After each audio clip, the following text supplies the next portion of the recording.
Kia ora and welcome to Canterbury Live. I hope you've had a great day. Thank you so much for joining us. Well, we have a jam-packed show, but I know there's a lot of viewers out there waiting to hear who is the lucky recipient of the double pass to Bob Dylan, who's coming here on Wednesday, the 10th of September. Now, the question was, what song of Bob Dylan's was covered by Adele? Let's check out a little clip. When the evening shadows and the stars appear, and there is no one there to dry your tears, and I could hold you for a million years to make you feel my love. Oh, so emotional that I'm about to give this double pass away to someone. And that lucky recipient is Neville Carter. Congratulations, Mr. Carter. You and some lucky person will be going along on the 10th of September to the Horncastle Arena. Now These wowed audiences in Hamilton and across Australia. Now Bob Dylan brings his sold-out tour to Christchurch. One show only at Horncastle Arena on Wednesday, September 10. Bob Dylan. Get your tickets today from Ticketek. Too cool for school. Wow, what is the question today to win another double pass? Which country singer recorded together with Dylan the song Girl of the North Country? Ooh, yes, no, you're going to have to get your thinking cap on for that one, aren't you? But so you should, because hello, you're winning a double pass to see Mr. Bob Dylan. If you know the answer, call now on 03 3777 0333 through to Marianne.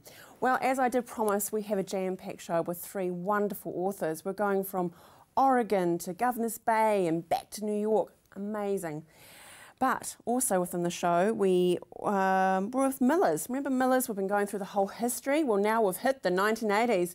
Ooh, apart from his bad hair and shirts and things like that, some great things happened at Millers. But joining me now with the most fantastic hair, I feel so boring sitting beside her, Lainey Taylor. Welcome to Christchurch, all the way from Oregon. Thank you for having me. Jeez, you don't even look jet lagged. I feel jet lagged.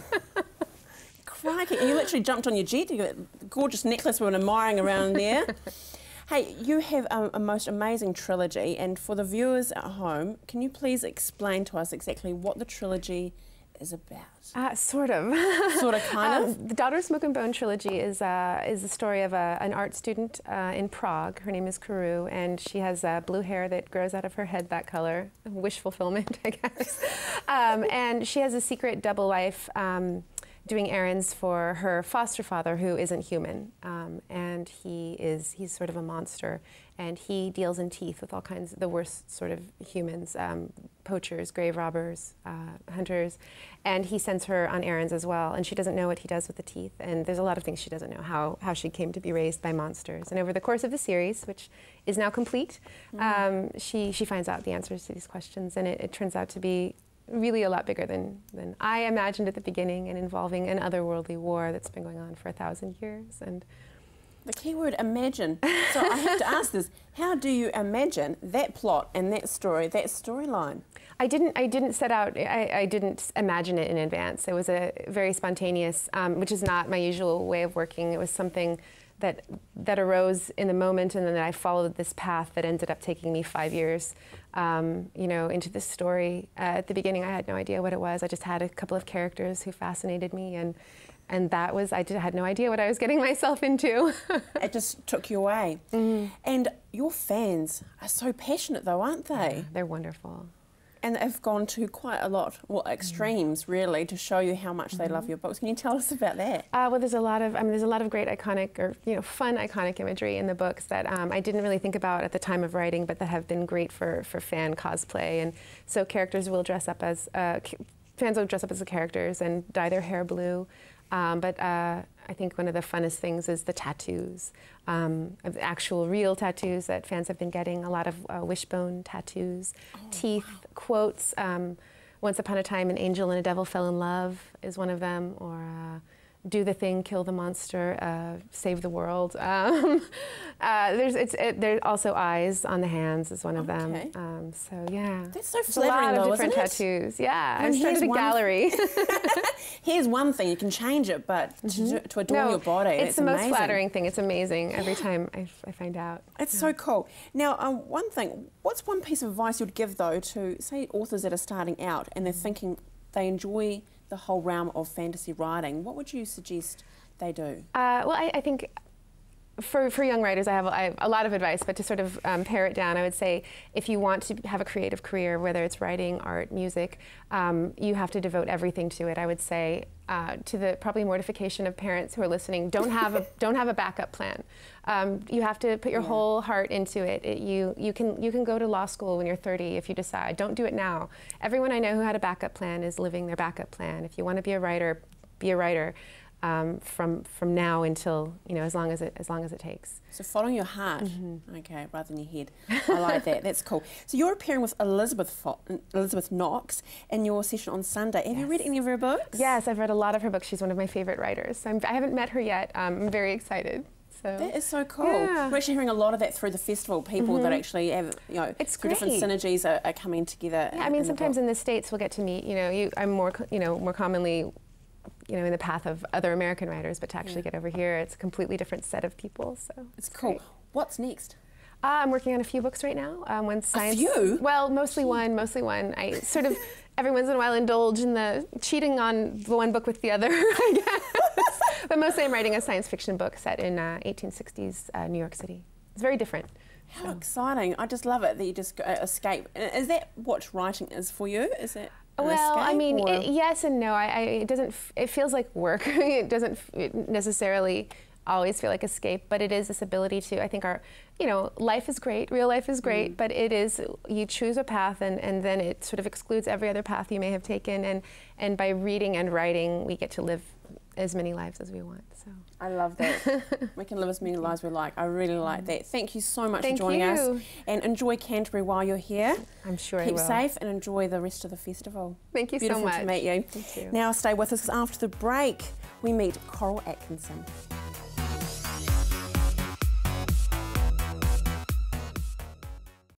Your New Home is a new show coming soon to CTV. We follow two families for 12 weeks through their exciting journey building a new house in Christchurch. Your New Home starts September the 2nd at 8 p.m. right here on CTV. Warm yourself up with a delicious wintry meal at Hinton's Restaurant and Vineyard. Let the flavours of the country linger in your mouth long after your plates and glasses have been cleared. Enjoy an afternoon of comfort and class with great people. Hinton's Restaurant and Vineyard. Hi, I'm Steve and welcome to Carpet Kingdom. At Carpet Kingdom we stock a massive range of carpets and we're also the largest vinyl stockist in the South Island. And not only do we have an excellent range in store, but you can purchase our stock online.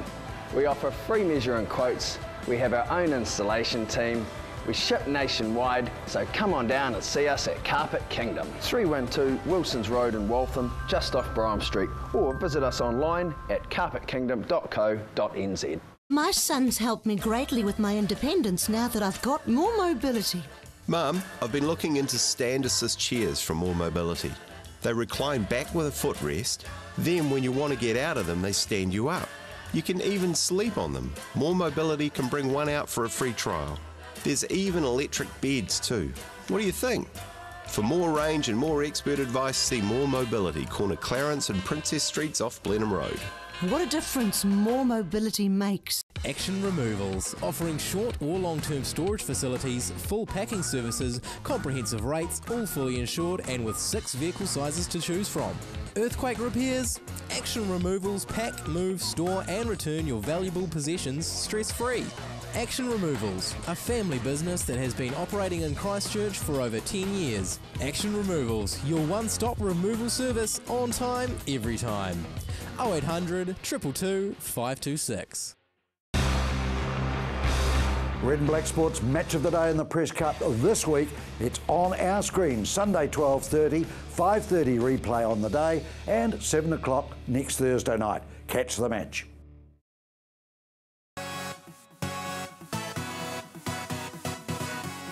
Now we're busy talking, as I do. Lainey Taylor, her book, now we talked about it, so it's Daughter of Smoke and Bone. She kindly has given us a book to give away, so all you need to do simply now is call through to Marianne. You know the number, 3777033 to win this amazing, amazing book. Thank you. For one book to the next. I'm very grateful to be joined by local lass. Well, local lass, but did come from Irish waters. Carol Atkinson. Quite true, yes, originally. Oh, incredible. So what brought you to New Zealand, though? Because Ireland, I mean, it's beautiful, it's great. I mean, I couldn't think of anywhere more beautiful to live, but... Well, my parents decided to emigrate when I was a girl, and we came to New Zealand. And have you been home Oh, since? yes, many times, yes. Oh. And one of my earlier books, The Love Apple, actually has got Irish characters. Ah, very good. Okay. So you live in Governor's Bay, and That's right. I tell you what is in the water over there? Because you have so many talented people over there. Well, it's such a beautiful place. I suppose people are inspired. Well, yeah, you couldn't help but. Let's talk about passing through, though, if we can.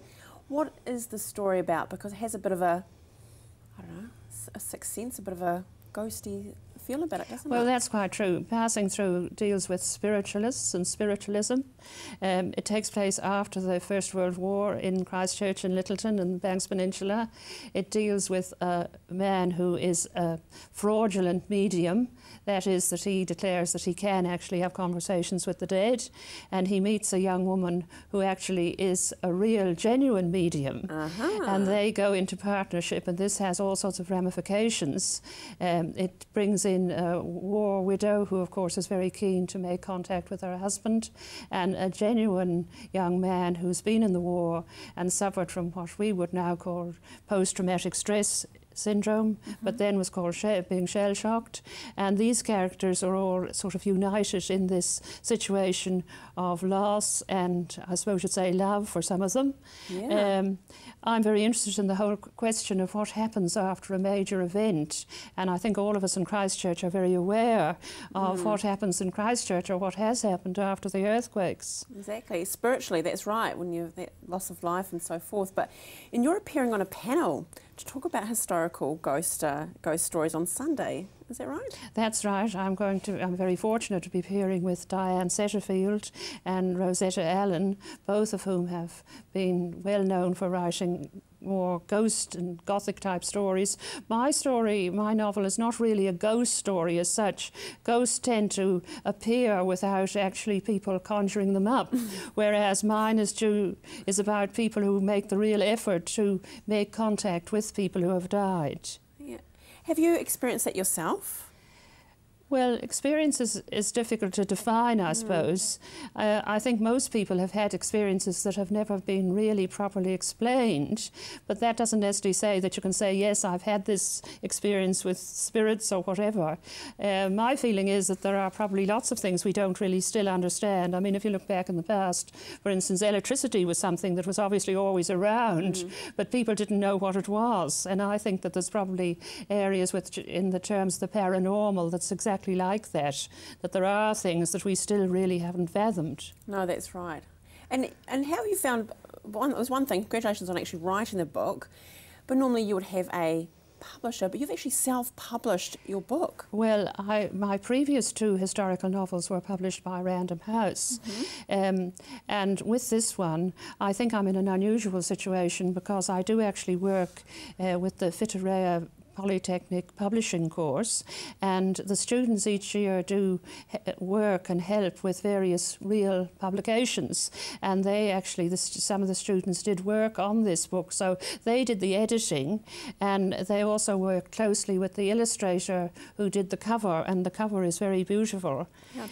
So it's not like perhaps an ordinary self-publishing experience where people have no background in the publishing industry. I have been involved in teaching publishing for quite a long time, but it has been a very exciting thing to be involved with, and I'm hoping many readers will enjoy the book. Yeah, well, but obviously we're talking about passing through today, but you've had other books, The Love Apple, and it was a bestseller. Well, it was very popular when it came out, yes, but that was one that was published commercially by Random House. Yeah.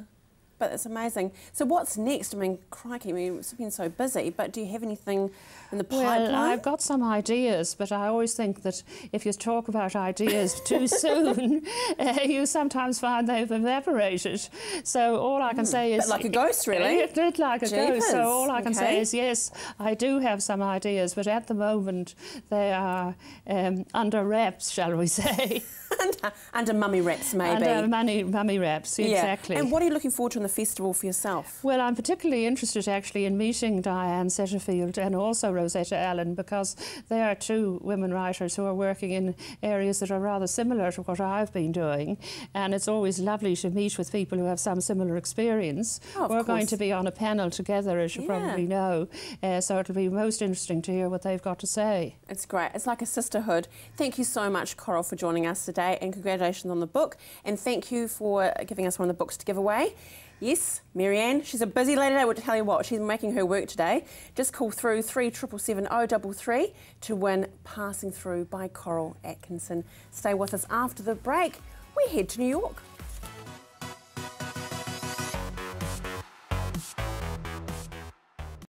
Loose Lips is a new woman-only weekly chat show made for Cantabrians where nothing is sacred and no topics are out of bounds. Loose Lips starts Thursday the 29th of May at 8:30 CTV. Looking for that perfect gift for a loved one? Wanting to add some vibrance to your home, or just looking to brighten up your workplace? No matter the occasion, the Hitching Post has something for everyone. Lose yourself in their extensive range of homeware, art, glass and plasma cut metalwork. The Hitching Post is your one-stop shop for great style and quality. So come on down to the Hitching Post, 722 Marshland Road. Located at the foot of the Port Hills, Pyramid Golf offers a spectacular location for any occasion. Make your dream wedding a reality with private use of our green function room, outdoor garden courtyard, large marquee and stunning gazebo. Or for your next conference, enjoy the relaxed atmosphere of Pyramid Golf, offering a private, spacious conference room with special deals to make any break a true break. All with customised catering from the Wow Cafe. Pyramid Golf, 50 Pyramid Park Drive, right next to the Pyramid Heritage Park. Hi, I'm Mark and welcome to Stay Well Pharmacy. Whatever the season, Stay Well Pharmacy has you covered. As an integrated pharmacy, we stock all the well-known pharmacy medicines, as well as quality nutritional and herbal treatments. Our team of pharmacists and full-time naturopath are here to help you find the products and advice to suit the needs of you and your family. So come in and see us at Stay Well Pharmacy, 27 Shands Road in Hornby. Stay Well Pharmacy, live well, stay well. Join Graham Sinclair and the team at Gone Fishing as they bring you great stories, fishing tips and beautiful scenery. Gone Fishing, Friday night at 8:30, right here on CTV. We have taken you around the world today, and now we're off to the Big Apple, New York. Do New Yorkers call New York Big Apple, or is it just all us that we go the Big Apple? Right. But really, no, you'd be kicked out if you did that. Be kicked out right away. Oh God. Okay, well, I hope you stay on the couch, not leave the studio now because I've offended you. Thank you so much for joining us today. My pleasure. I mean, you've come from Melbourne though. Yes. Before coming to Christchurch. Yes, I was at the festival there. It was terrific. It was maybe really half pie, sort of jet lagged. Yeah, just a little bit. I'm just sort of hallucinating just a little bit, not much. Okay, I hope that's about the books. We won't ask any more, really. Now, your latest book is The Interestings. It's a cool name. I made it up. It's not a real word, obviously. No, but it's cool. Oh, good. I'm glad you like it. These teenagers at a summer camp call themselves that somewhat ironically, but somewhat not. They think they're the most special and interesting people in the world. Didn't you and your friends think that? Yeah, of course. You're the most important thing. Absolutely. Yeah. Yeah, but that's what the story's about. So they jokingly call themselves the Interestings. Yes. Okay. So it's about a group of friends? It's about a group of friends. It follows them over almost 40 years. It's about what happens to friendship over time, what happens to talent over time. And I just wanted to, I got old. One of the benefits of getting older is that, one of the only benefits of getting older is that you can look back and take the long view. So it's a novel that takes the long view. If you're interested in what happened to the friends you knew when you were very young, that's what this book is about. That's very cool. And you talked about 40 years. I mean, while you're talking, it sounds the potential for a screenplay somewhere.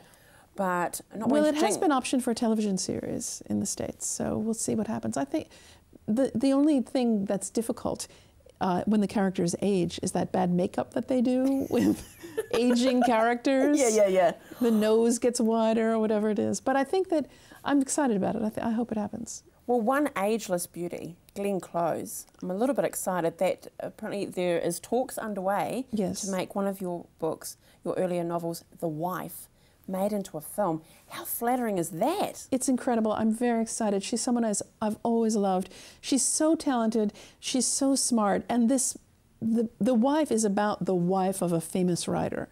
And she basically has to kind of stay in his shadow until she comes out. It's a great part for her. I think that it's going to be a wonderful film. Oh, yeah, no, she's so strong. It's very exciting. You've also written a YA novel based on Sylvia Plath's The Bell Jar. I mean, is it different writing for a younger audience? You know, you have to be yourself. You can't be cynical about it. You can't suddenly say, oh, this is what the young like, I'm going to do that. You have to be yourself. You can't change that. And but I think there are some things, like this is the first book, other than The Wife, that I've written that's in first person, because there's a breathy immediacy to my character's voice. She needs to tell her story. She needs to get it out now. Whereas The Interestings, my adult novel, which is, first of all, 600 pages long, a lot longer, it's in third person. It goes into a lot of different points of view, and it takes its time more. Yeah, so evolving. Evolving, yeah, definitely. Do you enjoy book festivals? I'll let you know. No, of course I do. Of course I do. And it's particularly great going internationally, I have to say, because, you know, I've been around in the U.S. book world for some time, and I know what that's like. Whereas here, everything that happens is sort of a wonderful adventure. Everybody's extremely nice. I love meeting writers from different places and exchanging books. I come home with my luggage twice as heavy as when I came, because I buy everybody's book or people give each other their books. And I really find it very moving to think that we're all in this world of writing. We're all from different countries, there's different experiences, but we're all sort of part of the writing world. Do you find other writers are supportive of each other? Absolutely. I haven't experienced that kind of undercutting thing that you read about, but that's more of something like a movie trope than it is something that happens in real life. Everybody I know knows that, look, we're writers in a non-writing world. We're in a world where the book is somewhat threatened by television and the internet, more to the point. You know, people's attentions have been pulled away in many, many other directions. It's up to us who are writers to kind of wear the sandwich board for literature, to sort of, so I think we all feel that we're in it together. Yeah, that's great. And then there is something really cathartic about a book and about the paper. Yes, there's the Kindle, the e-readers and all somewhat, but there's something about a real book, the smell of it. The taste of it. Yeah. Well, depends on what book you got. Jet lag. It's that could jet be an lag. adult book, but maybe, but yeah. Well, you know what, it may be partly. I agree with you completely, and I don't want books to ever go away, and I don't think they ever will. But I think that because we read books as children, and we were read to when we were children, the touch of the book, the way, as you say, the way the book smells, the way the page feels, that's something that we'll always remember. And I think that it stays with us.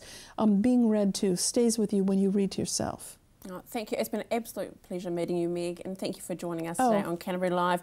I look forward to seeing the movie. I'm just putting it out there to the universe. Absolutely. Putting it out there. Glenn Close, make this movie. Hey, thank you so much for joining me. It's been fantastic, hasn't it? We've met some talented people. Now we have Millers. We'll look at the history, but I'll see you all again tomorrow.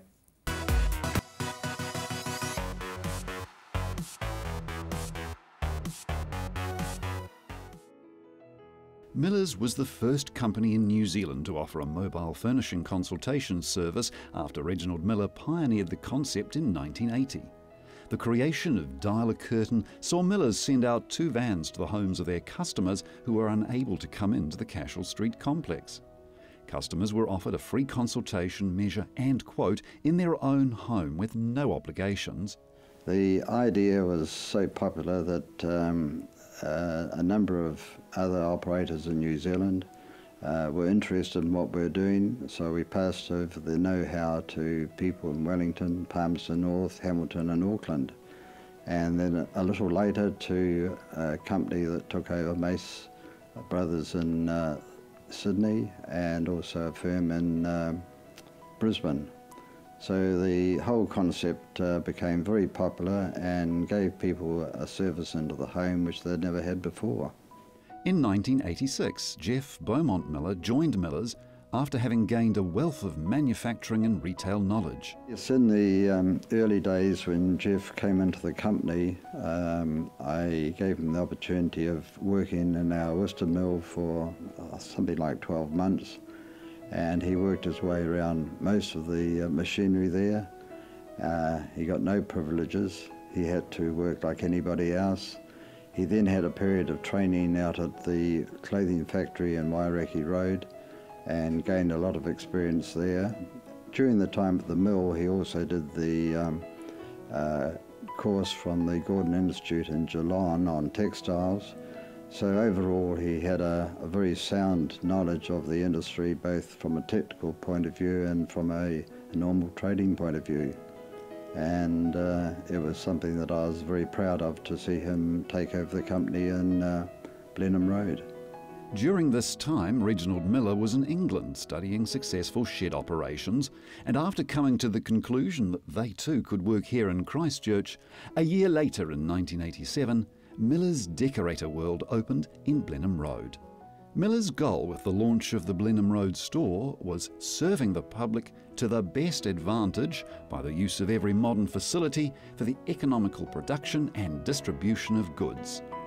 This honoured founder Leslie Miller's main objective for the company. Right from the early days, and even in Greymouth, my father always built the company on imported merchandise, bypassing wholesalers and people who were holding stock in New Zealand. And that's carried on through the years, even out to Blenheim Road, and is a key factor of the operation under Jeff's management. In 1993, Jeff Miller, son of Reginald Miller, took over the role of Managing Director of Miller's and continues to run the company today. His wife Jill joined the company in 1998. Vanessa, daughter of Jeff and Jill, runs the Miller's website, which was launched in 2004. To align themselves for the future, Miller's have made a number of changes to the business. The addition of their online shop and the latest computer system have improved efficiency and accuracy across the business, further enhancing the quality of service Miller's offers its customers. The Christchurch earthquakes did not affect Miller's too badly. However, they did lead to the closure of the Cranford Street showroom. The Blenheim Road building was fortunately saved from damage because of the repiling undertaken in the 1990s. Just like this building, the company is still going strong today, and Jeff Miller continues to adapt Miller's to keep up with a competitive and ever-changing marketplace. Although Miller's no longer manufacture fabrics or clothing, they remain a dominant player in soft furnishings, a niche in which they excel and continue to innovate.